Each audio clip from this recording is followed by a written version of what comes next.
Mario is loved by most gamers, and he's still going on strong today with things like Mario Wonder and Mario Odyssey.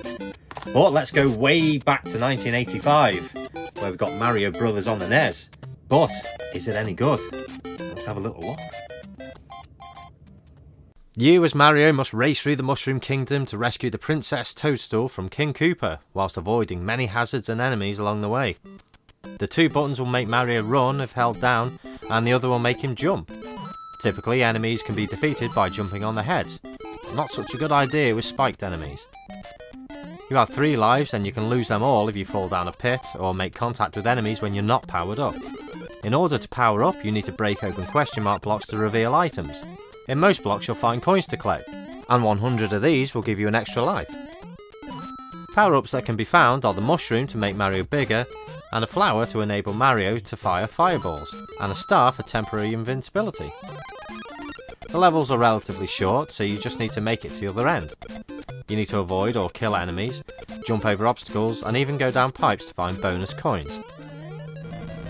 At the end of every world there's a boss, and to be fair, they're not that hard to get past, and they're pretty much all the same. And there are pits that you can quite easily fall down if you're not careful.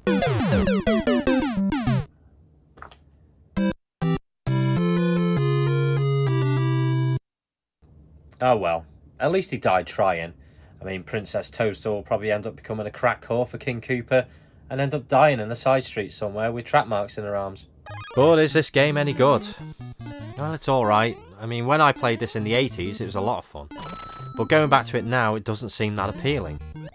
Dear Mr. Attic, I think you'll find that it's very appealing, and actually it's a very excellent game. And what I mean is, if you look at the levels, it's hard to tell the difference between one world and another.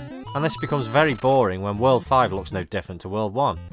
And if you haven't used the warp pipes, then there are a lot of levels that look the same.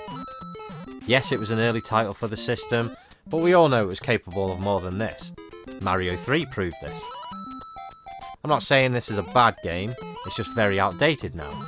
Mario 3 offered so much more, and when we had Mario World and 3D games opened up a new way to see Mario's world, and even when it went back to 2D it vastly improved again.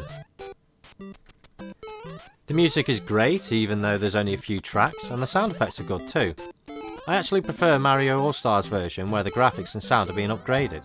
It just looks and feels a lot nicer to play.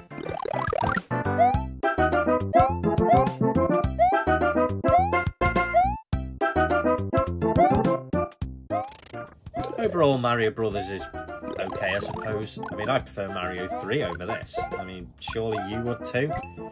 It's okay for a little bit, but I certainly wouldn't go back to it. Would you? Right, you can fuck off now. Thanks for watching. If for some strange reason you like my videos, please consider subscribing so I don't feel so unpopular. Do you know what I mean?